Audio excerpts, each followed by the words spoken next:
Hallo, heute sind wir im Tierheim vom Blauen Kreis im Haus des Meeres in Wien.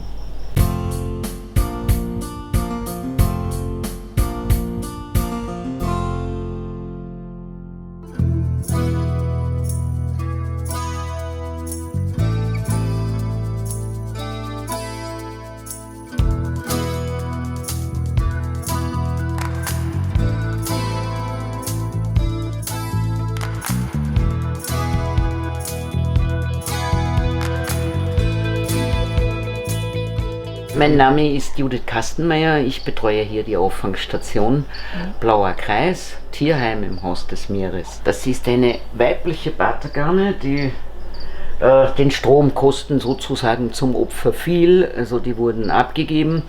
Zusätzlich waren das zwei Mädels, die sich dann nicht mehr verstanden haben, also hätten die Herrschaften zwei Terras gebraucht. Die sind nicht immer sozial, das kann auch hinten nach passieren und da ist ihnen dann sowieso die Lust vergangen. Und so kamen sie zu mir.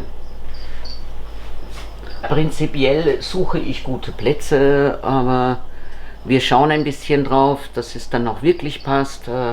Ich mache viel über bekannte Terrianer, Vereine, meine Tierärzte.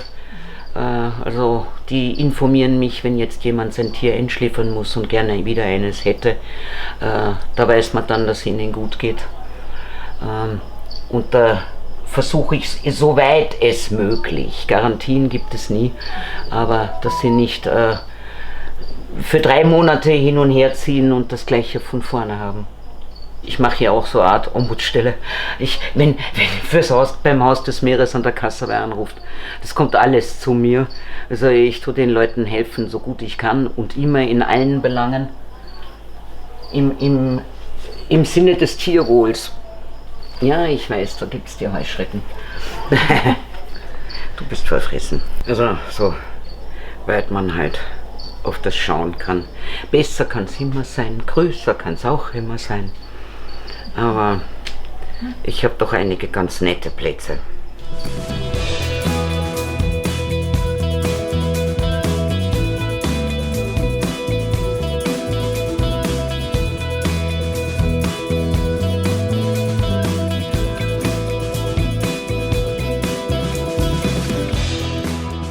Das war ein Pärchen, die wurden in einem Rohbau, in einem leeren Haus zurückgelassen. Wurden dann erst ein paar Monate später gefunden, entsprechend Nummer 2 Skelette. Das Mädel hat dann ein Jahr später eine Legenot gehabt, die operiert wurde, die sie auch überlebt hat, aber ein weiteres Jahr darauf gab es dann Probleme mit Darm.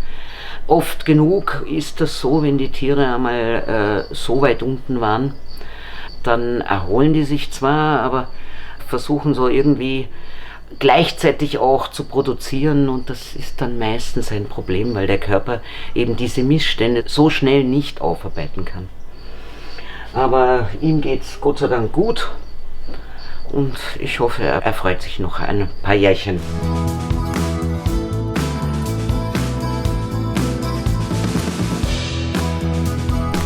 Das war eigentlich eher traurig, weil der Besitzer seine Tiere eigentlich ganz gut gehalten hat, aber das nicht mehr finanzieren kann, weil arbeitslos. Ich habe ihm dann gesagt, ich gebe mein Bestes. Falls sich seine Lebenssituation ändert, kann er gerne kommen, wenn ich dann noch was sitzen habe. Also auch so persönliche Geschichten gibt es dann immer mal, die einem auch leid tun. Ich habe auch Leute gehabt, die also wirklich eine Stunde weinend da gestanden sind, weil sie nicht behalten konnten aus diesen oder jenen Umständen und von Krankheit über, tut einem natürlich auch leid. Das sind dann immer Tiere, die auch gut gehalten sind, aber auch das kommt vor. Das ist ein afrikanischer Grabfrosch. Wenig Bewegung und viel Essen steht da am Menüplan.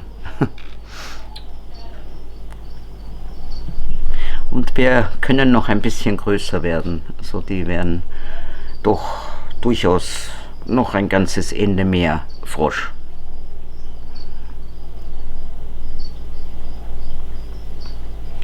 Die Amphibien kriegt man nicht so häufig weil so wie Chamäleon, die Tiere, die ziemlich empfindlich sind, wenn es da nicht passt, dann sterben sie und daher hat man da weniger Abgaben.